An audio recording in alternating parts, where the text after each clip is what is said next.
This video is made possible by the EA Creator Network. What I really want to highlight is the big change that has happened and come to our boy Crypto. Crypto, before, it was very stationary in terms of what he could do. Once he went in his drone, he was in his drone, and whenever he was not, well, that's whenever you can catch up with the team.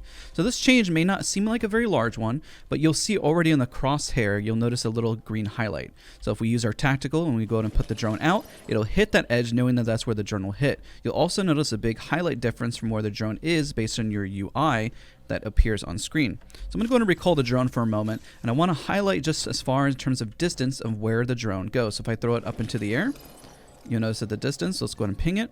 It goes about, let's look away for a second, about 20 meters, I would say 18 to 20 meters in terms of the drone going in terms of distance.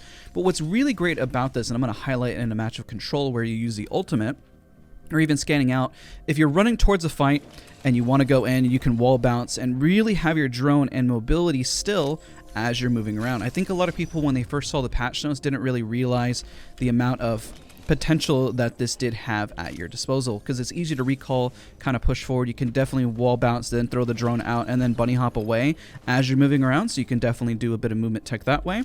If I recall the drone, I could definitely tap strafe around a corner and then throw the drone out just to scan behind me and still keep all my mobility and momentum.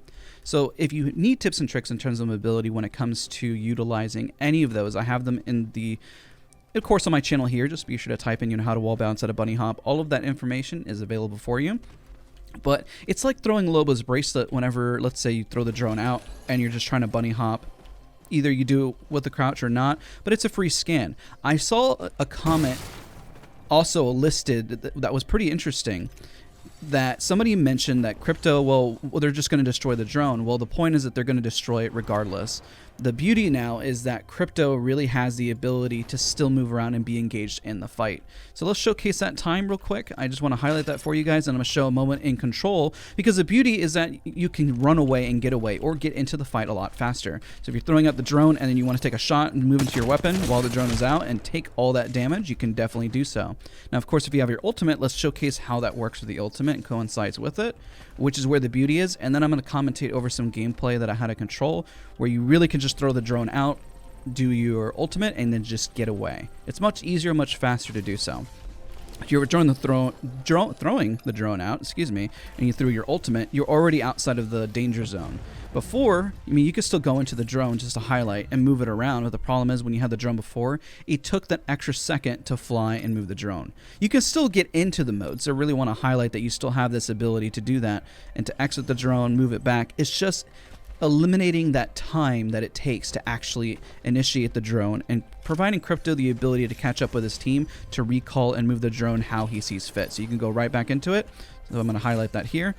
And of course, then scout out and do what you need to do. But it also helps using the Crypto drone as a CCT camera. I'm probably messing that up, and I apologize. Somebody in the comment section will probably correct me on that. But if you need to throw it really quickly at an angle and then hide around another corner, you have that ability. So let's go into the control mode and let's highlight Crypto really quickly. In the second part of the video, I really want to highlight Crypto's usage in control, and the fact that his drone does come out faster and how much more effective it is. So you saw that I was able to throw the drone out and be able to scout out, and yes, it did get destroyed, but I was able to catch up the fuse here out of position and do a bit more damage here. It's one of the big highlights, one of the better moments. So that's the downside I will highlight. Again, with anything, once Crypto's drone is gone and destroyed, then you definitely have pretty much a lot of your utility out. So while you can throw it out, you got to be smart about where you put it, unless you're using it to really catch out an opponent. Especially with control mode, it's a very fast-paced mode, and you can see us rolling up from one objective to the other, and we currently have, well, only one of the objectives because we had left B trying to push over to more of their cap. But on the plus side, my drone does come up here in just a moment, and you can see we're dishing out quite a bit of damage. But it is definitely good. You'll see from the height, I was testing out the range here, and it does scan out based on its positioning, just catching out opponents and pointing out to my teammates. And it scans out for everyone in control, not just your squad, but for everyone, from my understanding. If I'm wrong about that, I'll definitely update. So I call back the drone again, I throw it up in the sky, and I'm already catching out other opponents without having to be in the drone. And I do have my ultimate up, and while there are not a lot of opponents over here, I definitely use it just to dish out a little bit of extra damage just to further test.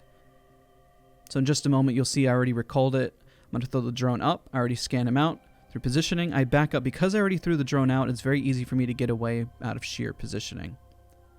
So there is that plus. And it's scanning out so much information for my squad. I'm able to provide a lot more of an assist. And it's a permanent scan. Unlike Bloodhound, where they only scan every, 25 to 30 seconds. This way, it stays as a more of a permanent scan for the team. So you see, I recall it again here. I'm going to throw it out in just a moment just to throw off these enemies. I even call out in game at one point and say how shocked I am that they're not, shooting my drone. It's one of those things like they're overwhelmed, and having just an additional thing that they have to worry about really throws off the opponent. At some point, I know I get eliminated here in just a moment. I should, at least, and that's where we'll end it here. But you see another crypto is also doing the same thing. You have to make a choice, and it did distract me for the time being there. So while I'm about to wrap up this video, I want to thank you guys all so much for watching. Don't forget to leave a like, comment, and subscribe. Let me know if you want to see a little bit more crypto gameplay as well. Really enjoying playing crypto. I actually think we just win this here in a second. Yeah, we completely lock them out, and I think this is going to be a dub. But nonetheless, don't forget to leave a like, comment, and subscribe, and I'll see you guys all in the next video.